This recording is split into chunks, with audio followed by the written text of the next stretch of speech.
palavra que está em nosso coração, que eu gostaria de compartilhar com você.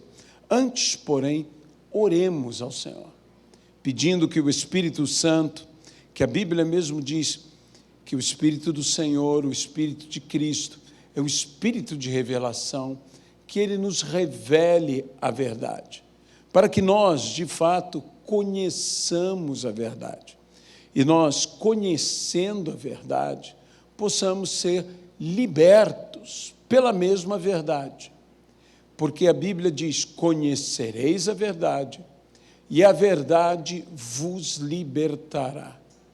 Nunca antes foi tão importante pregar a palavra, ministrar a palavra, eu diria, orar a palavra e ensinar a palavra, como nos dias de hoje. Nós precisamos estar firmados na palavra, firmados na rocha, sabedores que Jesus Cristo é a palavra e que a palavra é o Senhor. Senhor nosso Deus, nós aqui oramos e pedimos ao Senhor, pelas misericórdias de Cristo, que o Senhor possa ministrar aos nossos corações e possa ter misericórdia da minha vida, pois hoje a mim compete trazer a Tua palavra, que a Tua palavra caia em solo fértil, o solo fértil dos nossos corações, que nós tenhamos a Tua palavra em nossos corações e produza ela a 100 por 1 em nossas vidas, no nome de Jesus Cristo. Amém e amém. Quando Jesus ressuscitou e foi ter com os seus discípulos, em uma dessas ocasiões, a Bíblia diz que Jesus, estando com eles, soprou sobre eles, dizendo, recebei o Espírito Santo. E imediatamente, a palavra nos diz, foram abertos os seus olhos, para que estes compreendessem as Escrituras.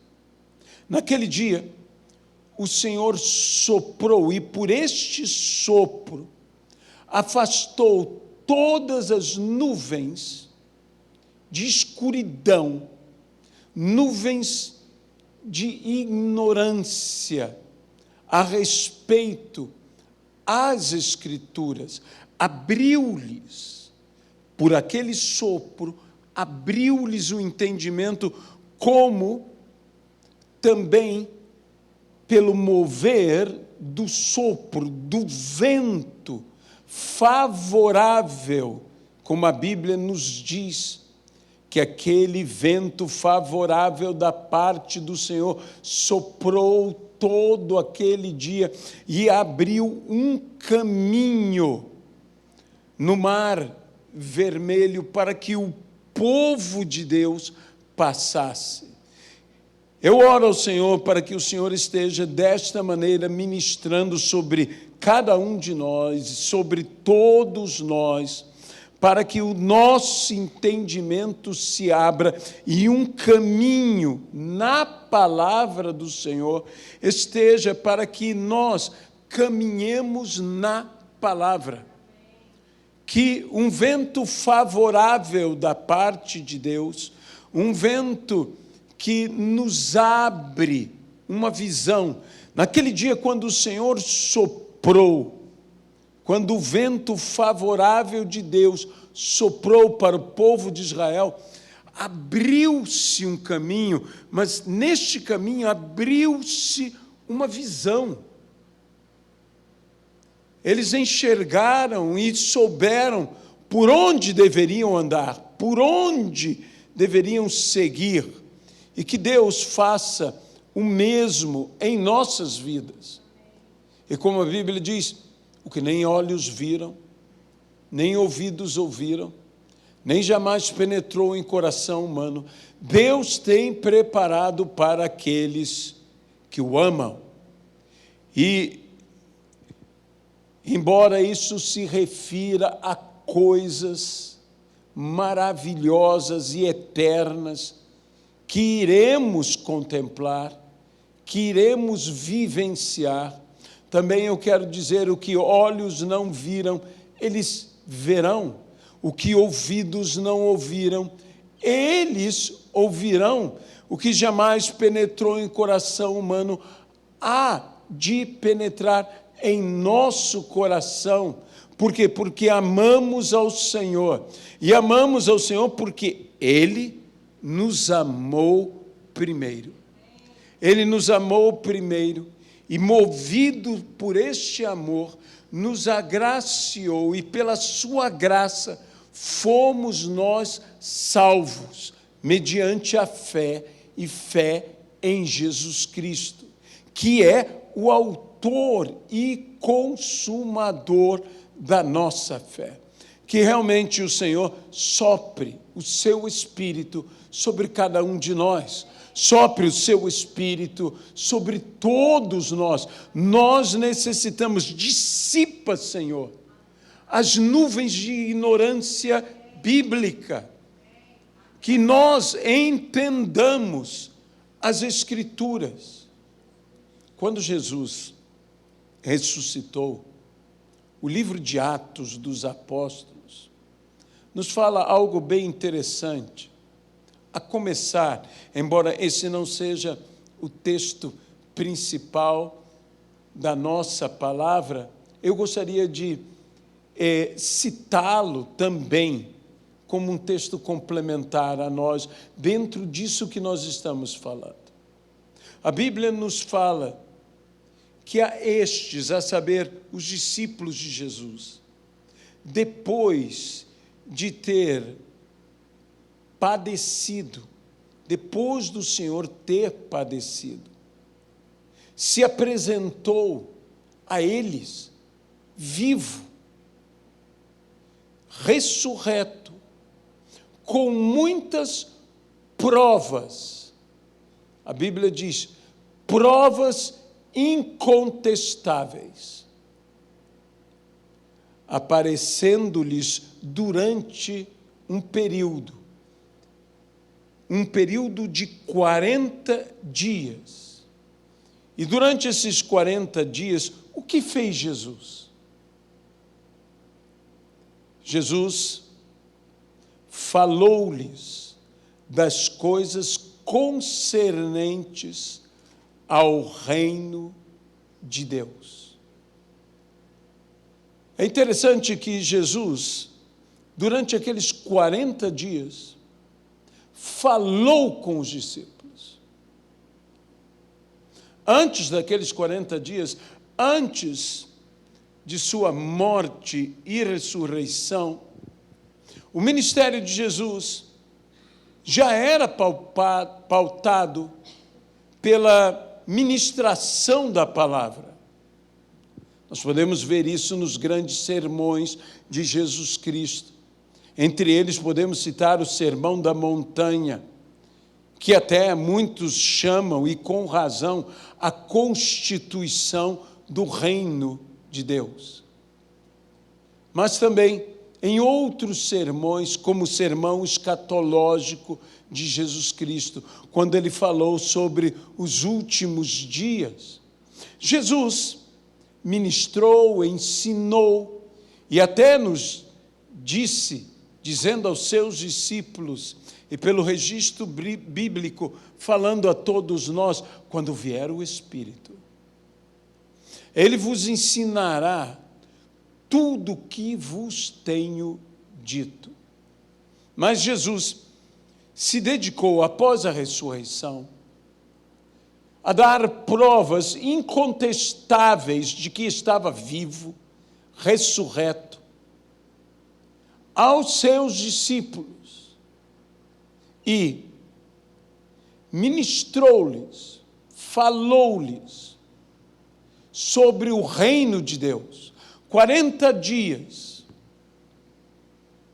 não houve aquilo que talvez muitos de nós, e eu creio que até os discípulos estavam esperando, que mesmo no momento em que Jesus foi assunto aos céus, diante dos olhos deles, precedendo este momento, eles lhe perguntaram: Senhor, será este o momento?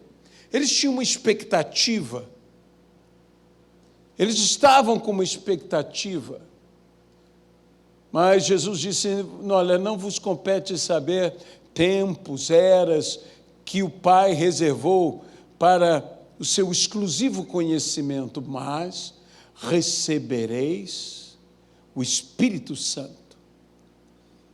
Ao descer sobre vós o Espírito Santo, recebereis poder e sereis minhas testemunhas.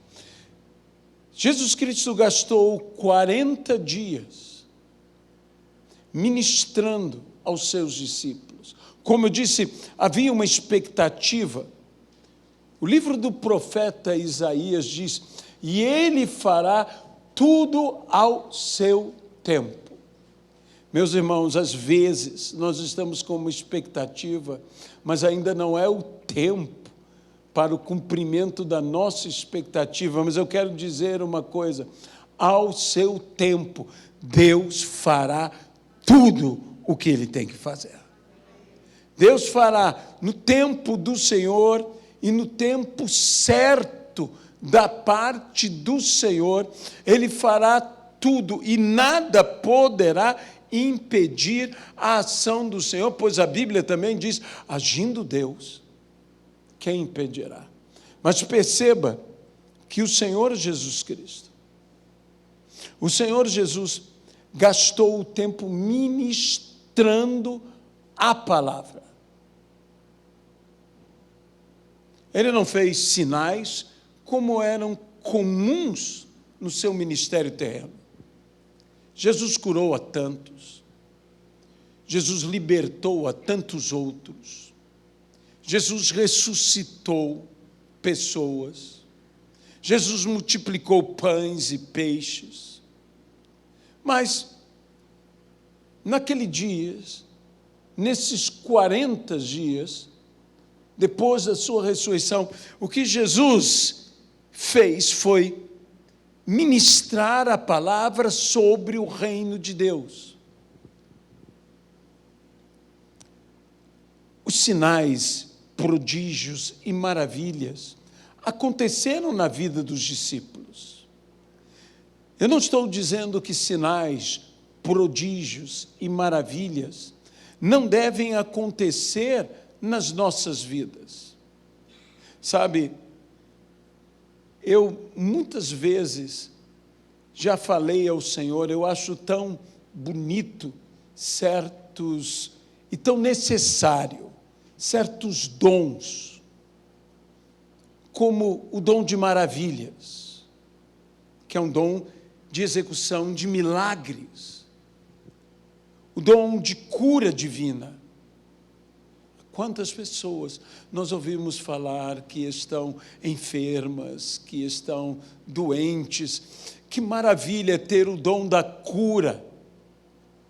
Mas o dom que de fato Deus me concedeu, e por sua vontade Ele me concedeu, e nisso não estou querendo dizer que sou algo a mais, mas apenas da forma como Deus usa este vaso de barro. A Bíblia diz que Deus coloca tesouros em vasos de barro. É o que nós somos, vasos de barro. A preciosidade que os outros querem encontrar, que encontrarão no vaso, não é obra do vaso, não faz parte da natureza do próprio vaso. O que é do vaso, o que faz parte do vaso, é o barro. Mas os tesouros que nele estão, não foram produzidos por ele, foram colocados nele, não pertencem a ele, pertencem àqueles que colocaram no vaso, a saber, o Senhor, que colocou em vasos de barro como nós os tesouros. E foi nos dado o ministério da palavra para que preguemos. E durante aqueles 40 dias, Jesus Cristo poderia fazer milagres, poderia fazer prodígios, poderia chamar a atenção de todos, poderia mandar vir fogo do céu, poderia fazer as águas do Jordão retroceder. Ele tinha poder para isto. Aquele que acalma tempestades, aquele que alimenta ao povo com 5 pães e 2 peixinhos. Ele poderia fazer o que ele bem quisesse fazer, mas o que ele quis fazer e o que era sumamente importante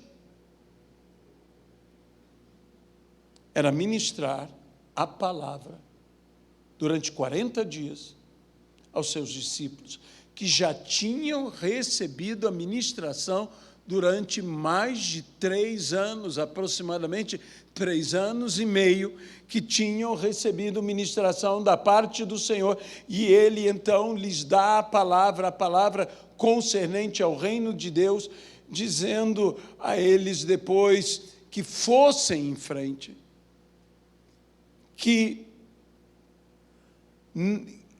eles contassem com uma coisa, que não se ausentassem de Jerusalém, até que do alto recebessem poder. Lembrando da palavra dita a respeito dele mesmo por João Batista, referindo-se a João Batista, dizendo que João os batizou com água, mas eles seriam batizados com o Espírito Santo. João disse, ele vos batizará com o Espírito Santo, com fogo.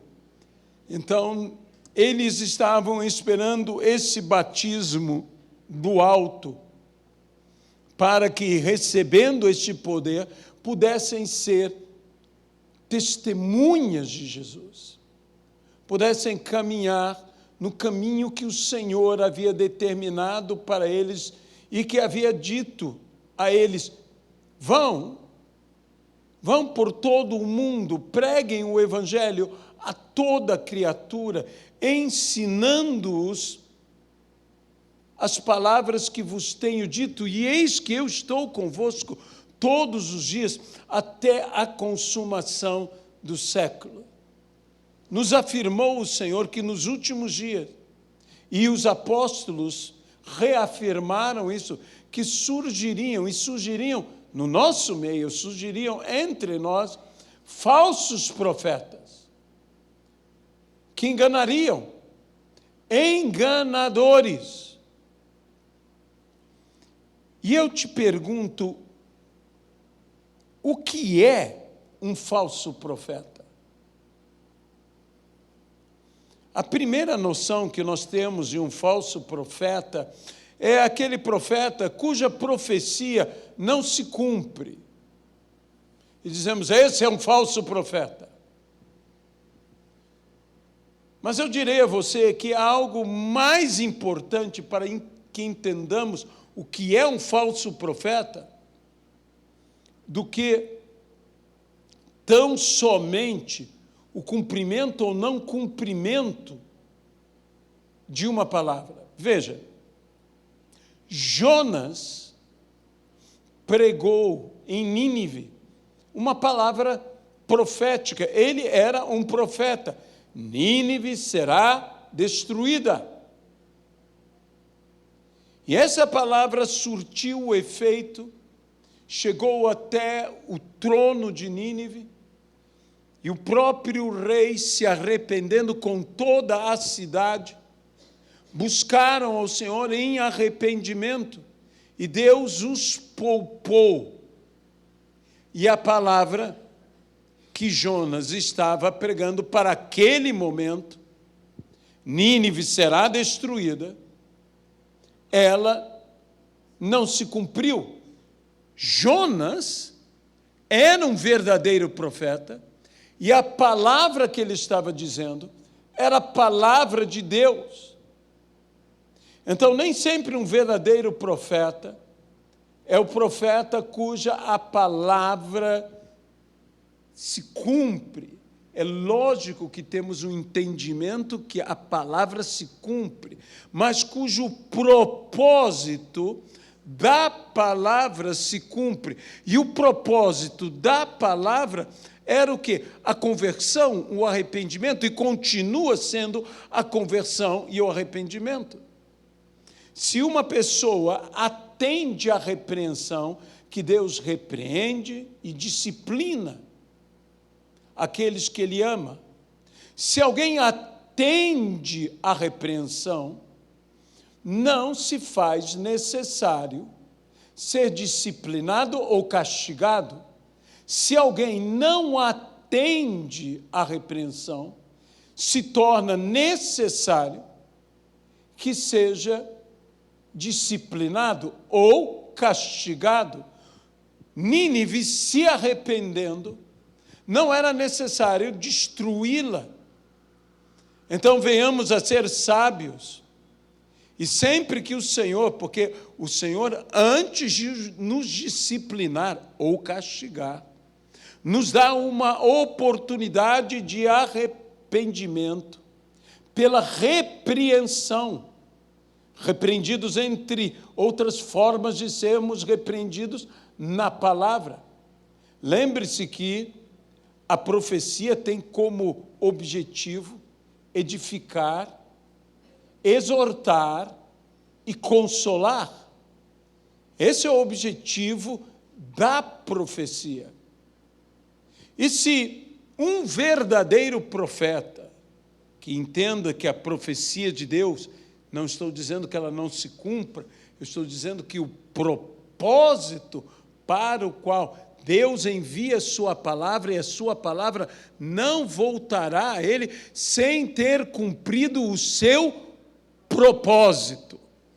O propósito dela é nos resgatar, é nos salvar, nos libertar, nos transformar, para que nós possamos ser, pelo Espírito de Deus, transformados à imagem e semelhança de Cristo. Você não está num ministério para se tornar a imagem e semelhança de um pastor, ou a imagem e semelhança de um ministério. Você está para se tornar, pela ação do Espírito Santo, a imagem e semelhança de Jesus Cristo. Jesus Cristo é o nosso modelo. Se um verdadeiro profeta, como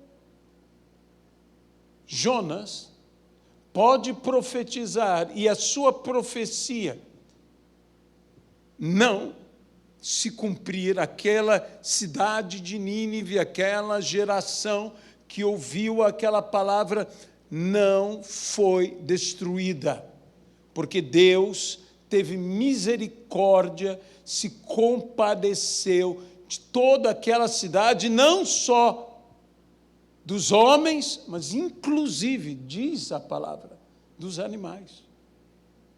De todos que ali estavam, Deus se compadeceu.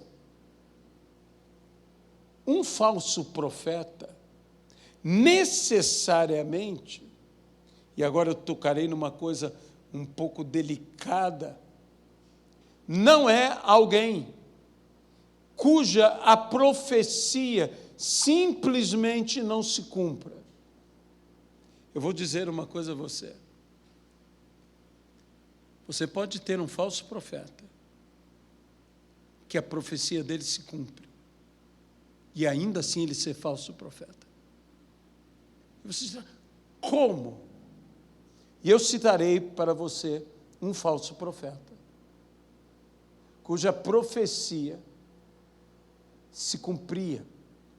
E isso nós temos que tomar muito cuidado, porque às vezes o padrão pelo qual nós identificamos o que é um verdadeiro profeta e um falso profeta pode nos levar a declarar um Jonas, um falso profeta, e declarar um Balaão, um verdadeiro profeta.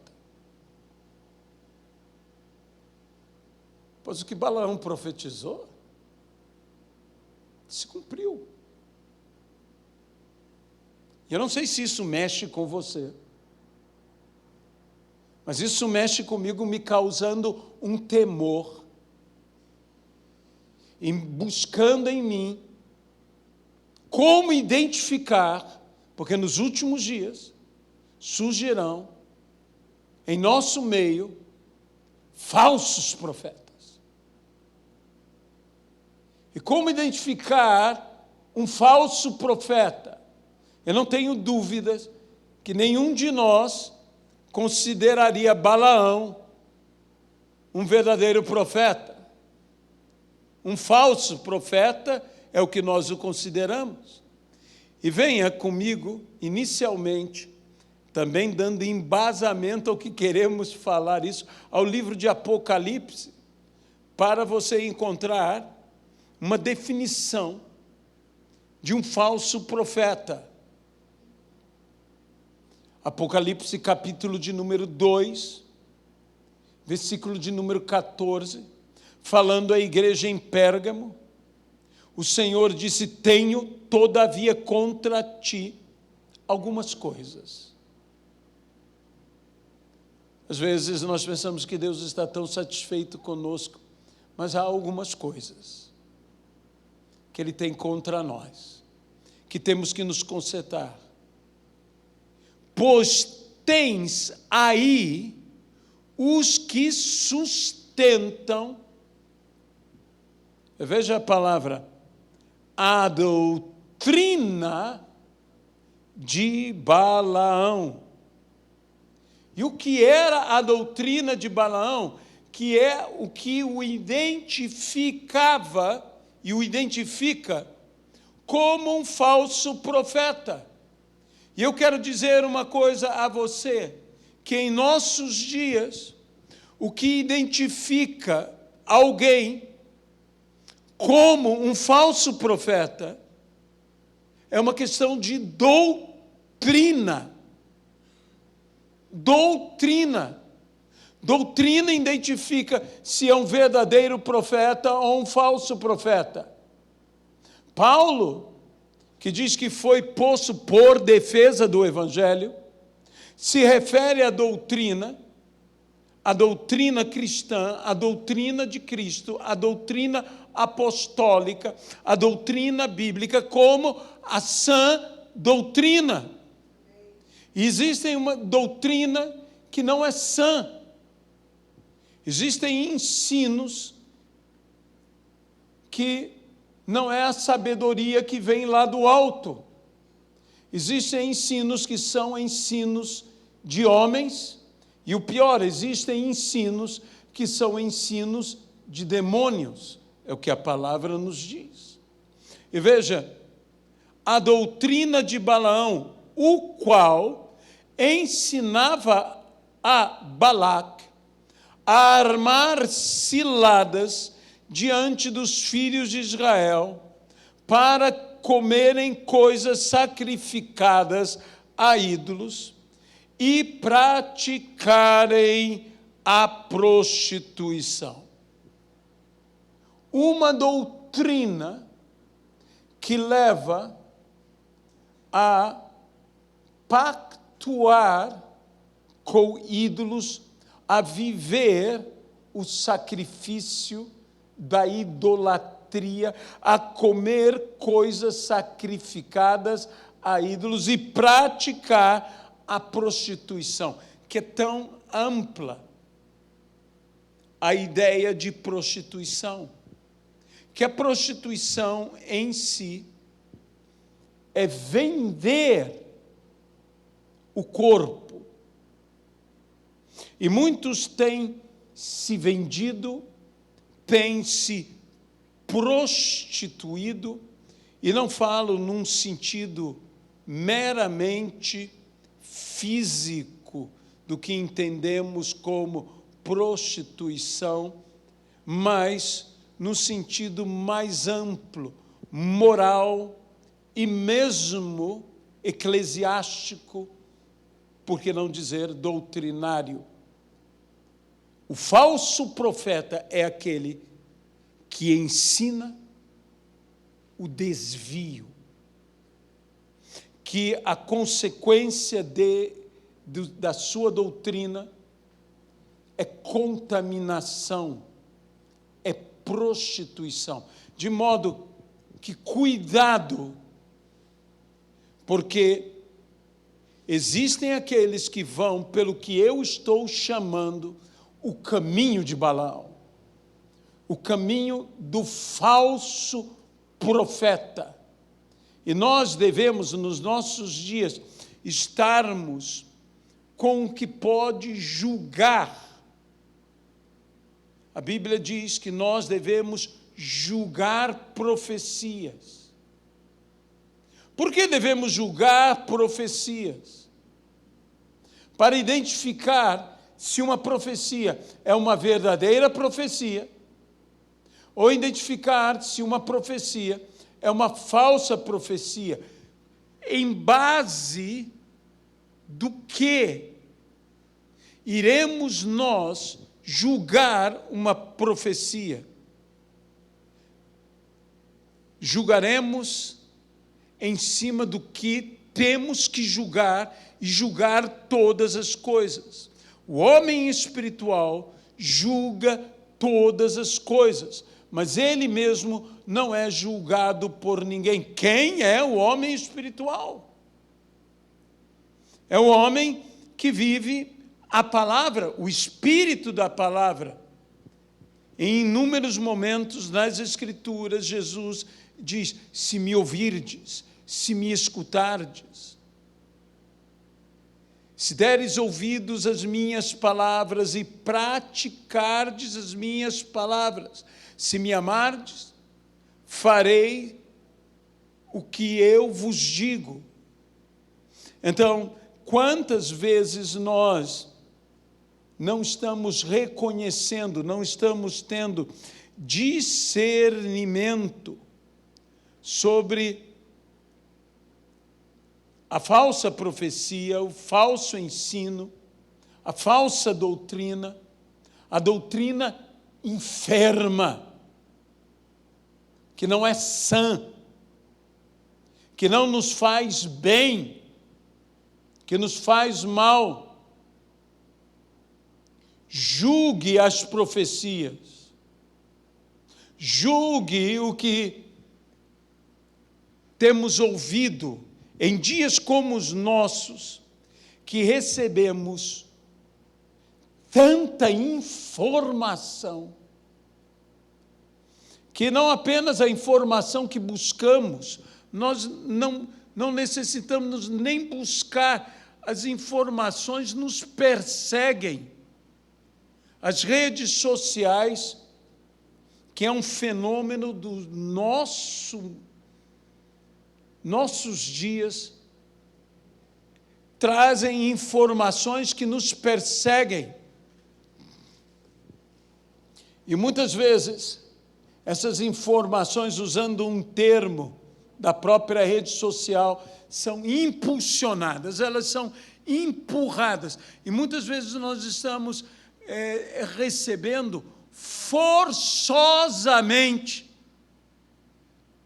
estão nos literalmente empurrando informações, empurrando profecias.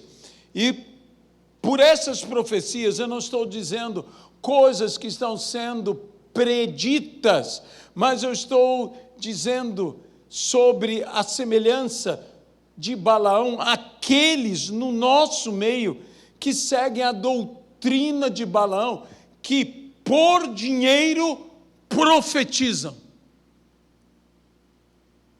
e que ensinam tanto aos inimigos do povo de Deus a lhes armar ciladas, como ensinam ao povo de Deus a se prostituir, a ter uma vida prostituída. Eles próprios, mercenários, se vendem. Eles próprios têm no espírito do seu ministério profético, entre aspas, a prostituição, a venda. Eles se vendem e transmitem o quê? Contaminação. Contaminação doutrinária.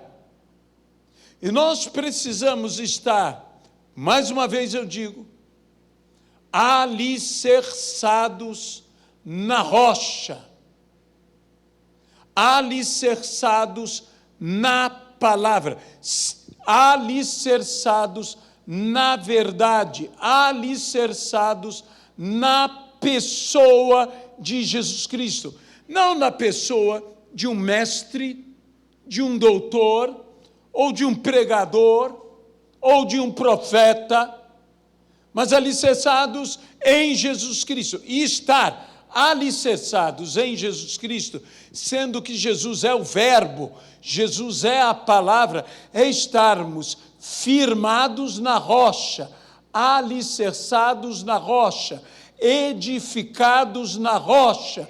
Voltemos à palavra. Nós precisamos estar firmes na palavra e julgarmos tudo na palavra. Ouvirmos o que está sendo nos dito e julgarmos essas coisas pela palavra, com a palavra. Podermos identificar, isso não está na palavra. Podermos dizer, isto é contra o que a palavra diz. Meus irmãos, se nós fizermos isso, não importa a tempestade que venha, não importa que os rios transbordem, não importa que as águas e os ventos deem contra nós, nós permaneceremos firmes, nós não cairemos. Por quê? Porque nós estamos alicerçados na rocha. E veja que alicerçados na rocha, que nós dizemos, bem, alicerçados na rocha é estarmos em Cristo. Completamente certo. Mas Jesus, falando sobre isso, disse, aqui compararei eu a um homem que ouve as minhas palavras e as pratica. É como o sábio construtor que construiu a sua casa na rocha. Então nós devemos estar conhecendo, e não só conhecendo, praticando a palavra. Praticando a palavra, para, vivendo a palavra, não sermos, de forma nenhuma, derrubados. Não haver a destruição, que de outra forma, aqueles que ouviram a palavra, ouvir a palavra não é o suficiente. Para que você tenha uma edificação sólida, você tem que praticar o que você ouviu. Viver o que Jesus nos diz. E então, eu vou ao texto final, que eu gostaria que você viesse comigo, a epístola do apóstolo Paulo aos Colossenses. no capítulo de número 2. Quando Paulo falando, veja, nós falamos sobre o Espírito Santo soprando sobre nós, dissipando toda a nuvem de ignorância das Sagradas Escrituras. Falamos sobre o verdadeiro e o falso profeta, o que tem a sã doutrina e a falsa doutrina. O que tem a sã doutrina é o verdadeiro profeta. O que tem a falsa doutrina, a doutrina enganosa, é o falso profeta. Não apenas aquele que se cumpre ou não se cumpre a sua profecia. Temos que estar mais com os olhos no propósito da palavra. Que a vontade de Deus, o propósito de Deus é que todo homem seja salvo e chegue ao pleno conhecimento da verdade. Dissemos aqui que não é para que nos tornemos como líderes, por mais inspiradores que eles possam ser, nosso olhar tem que estar firme no autor e consumador da nossa fé, Jesus, que é o nosso padrão, que é o nosso modelo. Não que não possamos ser e devemos ser padrão, devemos ser exemplos para as vidas, mas como a Bíblia diz, torna-te pessoalmente o quê? Padrão de boas obras, pelo um bom testemunho. Mas nesse cuidado de não seguirmos os falsos profetas, de não seguirmos o caminho do engano, de não sermos enganados, veja o que Paulo diz em Colossenses 2, leiamos do versículo 8 ao versículo 10. Cuidado, que ninguém vos venha a enredar com sua filosofia e vãs sutilezas, conforme a tradição dos homens, conforme os rudimentos do mundo, e não segundo Cristo. Porque, veja, porquanto nele, a saber, em Jesus, habita corporalmente toda a plenitude da divindade. Aleluia! Em Jesus habita toda a plenitude da divindade. Essa é a palavra plerona, plenitude, que é mais do que encher, é transbordar. É algo impossível de ser contido. É um conteúdo maior do que o contém. A plerona, a plenitude que devemos nós buscar. Mas veja o que diz, também nele estais aperfeiçoados. Ele é o cabeça de todo principado e potestade. Também nele estais aperfeiçoados. Quando nós lemos isso em nossa língua, temos uma percepção muito boa, maravilhosa, de que em Cristo somos aperfeiçoados. Mas quando você lê isto, sabedor que a palavra plerona é plenitude. Veja, A palavra aperfeiçoados é uma palavra que vem da palavra plerona, que é a palavra pleromnoi, que significa aperfeiçoados. Aperfeiçoados por meio de quê? Da plenitude. Então eu diria aqui, usando uma palavra inexistente, criando uma palavra, eu diria, nele nós somos aperfeiçoados, se me permite dizer, plenificados. Somos plenificados. Eu sei que essa palavra não existe. Eu não estou querendo criar uma falsa teologia aqui. Eu estou querendo simplesmente que nós tenhamos um entendimento. Somos, por meio da plenitude, aperfeiçoados. Somos, entre aspas, plenificados. A plenitude de Deus, a plenitude divina, opera em nossas vidas e, como plenitude, ela vai operar como? Plenamente. Somos forçados a um aperfeiçoamento. Billy Graham disse: pare de se inspirar em homens. Sejamos imitadores de Cristo.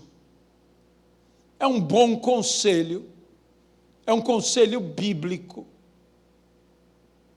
Nós temos que permitir ao Espírito Santo que, dissipando todas essas nuvens obscuras da ignorância bíblica, haja em nossas vidas e nos leve a entendermos, abra o nosso entendimento para compreendermos, e não apenas ouvirmos, compreendermos, mas, como Jesus disse, vivermos a palavra. Para que, movidos pelo Espírito de Deus, possamos ser aperfeiçoados no mover de Deus em nossas vidas. Que o Senhor sopre, que haja um mover, como nós falamos comparativamente com aquele sopro, aquele vento, pois a palavra vento é a palavra sopro, a palavra espírito. Nele habita corporalmente a plenitude divina. E nós queremos que em nossas vidas mova-se a plenitude divina. E a plenitude divina nos aperfeiçoe, e nos aperfeiçoe plenamente.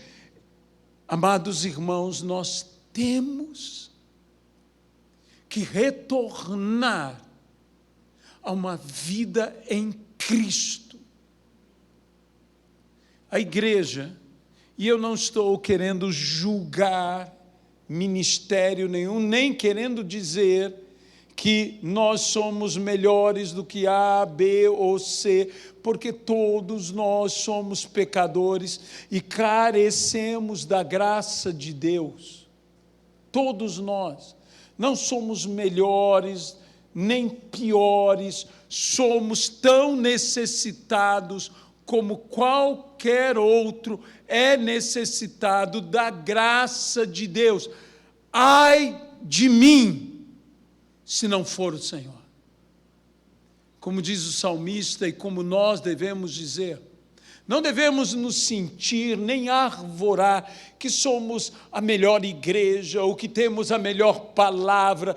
O que nós temos que fazer é nos humilhar diante do Senhor. Se o meu povo, que se chama pelo meu nome, se arrepender dos seus maus caminhos, se converter, se humilhar e orar, eu dos céus ouvirei a sua oração e eu sararei a sua terra.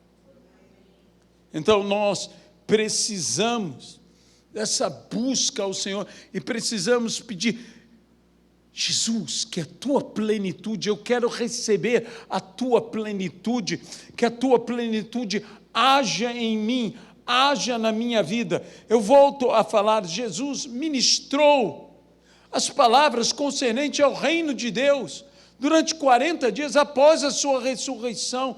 Isso é algo de tremenda importância, a palavra certa.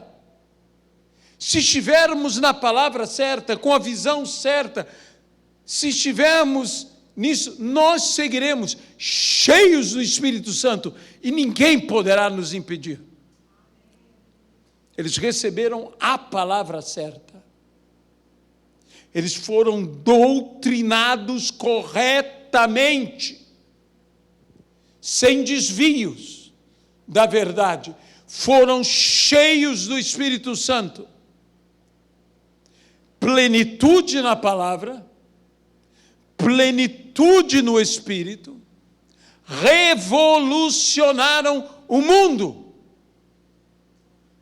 3.000 almas se converteram no primeiro dia. E nós dizemos, bem, é porque eles receberam o Espírito Santo. Não só o Espírito Santo.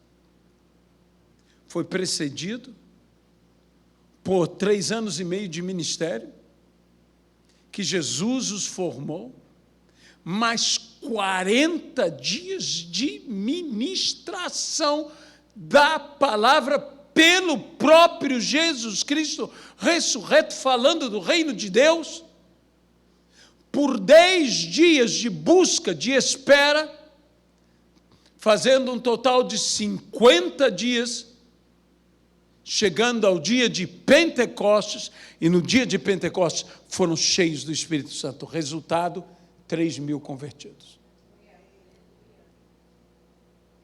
Meus irmãos, se nós nos firmarmos de fato na palavra, se formos cheios do Espírito Santo, as milhares de conversões estão nos esperando para acontecer. E é isso que eu creio que é um avivamento. Eu creio que um avivamento se manifesta em almas, em uma quantidade imensa de almas que se convertem ao Senhor Jesus Cristo. Santidade da igreja, tudo isso faz parte do avivamento, a presença do Senhor, os louvores são transformados. Eu creio em tudo isso, mas eu quero dizer que a grande evidência do avivamento são almas que se convertem, e eu quero viver o avivamento, eu quero almas se convertendo nessa casa. Eu quero teu filho se convertendo nessa casa, eu quero teus amigos se convertendo nessa casa, eu quero tua família se convertendo nessa casa, eu quero pessoas conhecidas e desconhecidas se convertendo nessa casa. Eu quero viver um avivamento e eu viverei um avivamento. Porque o Senhor está fazendo algo em nossas vidas. E a primeira coisa que nós devemos pedir: Senhor, dá-nos a plenitude que nos aperfeiçoa, a plerona. Sabe, nós estamos vivendo dias, e com isso eu termino, dias complicados, e que a igreja terá que se portar com sabedoria, como a Bíblia diz: portai-vos com sabedoria para os que são de fora. Tudo que nós falamos aqui e que passa a fazer parte de qualquer lugar e ser usado de qualquer forma, porque está nas redes sociais, está na internet, está aí. Eu e você temos que medir nossas palavras, eu e você temos que pedir a Deus sabedoria e que nossa palavra toda ela seja temperada com sal. Para bom testemunho, para que nossas palavras não sejam usadas contra nós, e pior, não sejam usadas contra o Evangelho. Nós estamos para viver momentos neste mundo, e já estamos vivendo, em que nossas palavras sempre foi assim, mas agora, com muito mais razão, poderão ser torcidas e torcidas contra nós. Você tem visto inúmeros casos. Você vai falar, a igreja deve buscar falar com sabedoria e portar-se com sabedoria para os que são de fora. Paulo diz que a palavra dele foi uma para os neófitos, para os não amadurecidos, para os que ainda não conheciam Jesus. Paulo tinha uma palavra, mas entre os experimentados, Paulo tinha uma palavra, uma outra palavra. Nós temos que saber a quem falar, como falar, quando falar e a forma com que falamos. Porque o Espírito Santo não apenas nos dará o que nós temos que dizer, mas também nos dará como temos que falar. E chegou o momento de sermos aperfeiçoados nele. Eu preciso da plenitude. E eu creio que você também precisa da plenitude, da operosidade. Esse aperfeiçoamento é a plenitude operando em nós. Não qualquer plenitude. A plenitude divina. A mesma plenitude que habitou corporamente em Cristo, habita em Cristo. E se nós somos igreja, e como igreja somos corpo de Deus, do qual Ele é o cabeça, e cabeça de todo principado, de toda potestade, de toda autoridade que possa.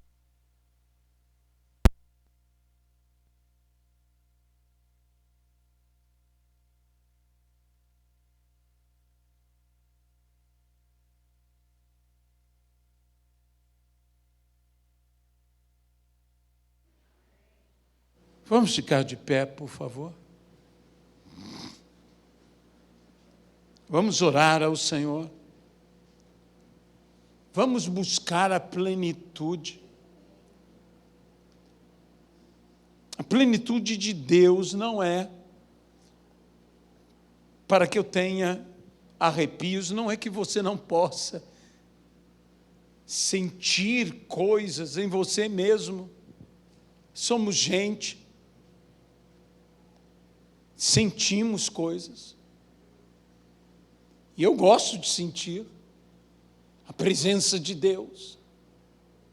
Mas a plenitude de Deus em nossas vidas é para que em tudo, em Cristo, sejamos aperfeiçoados. Senhor nosso Deus, enche-nos com Teu Santo Espírito. Aperfeiçoa-nos, ó Pai. Aperfeiçoa-nos. É o que nós pedimos, Jesus, aperfeiçoa-nos. Que a Tua graça e a Tua misericórdia aqui estejam operando em nossas vidas e que o Senhor nos traga o aperfeiçoamento que só a Tua plenitude, só a plenitude da Tua presença, só a plenitude da Tua palavra, plenamente em Tua palavra, plenamente em Tua pessoa, nós precisamos da plenitude para sermos por elas aperfeiçoados.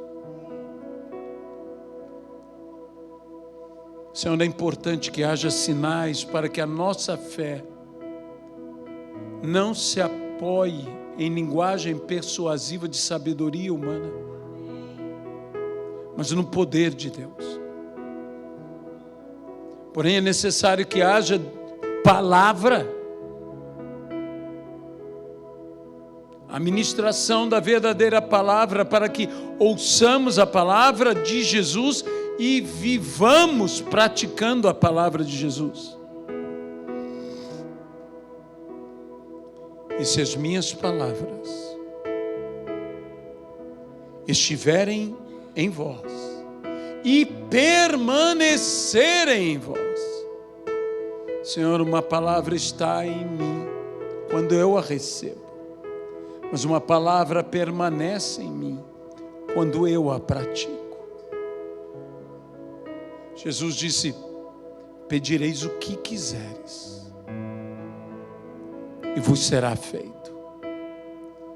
Porque nós pediremos com uma fé madura, com uma fé sólida, pediremos segundo a vontade de Deus, porque nós conheceremos a tua vontade, porque conhecemos a tua palavra.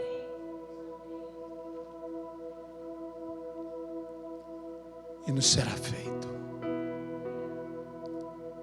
Enche-nos, Senhor. Sopra sobre nós o teu Espírito. Dissipa toda a nuvem de ignorância doutrinária, de ignorância bíblica. Dissipa, ó Pai. No nome de Jesus Cristo. Amém e amém.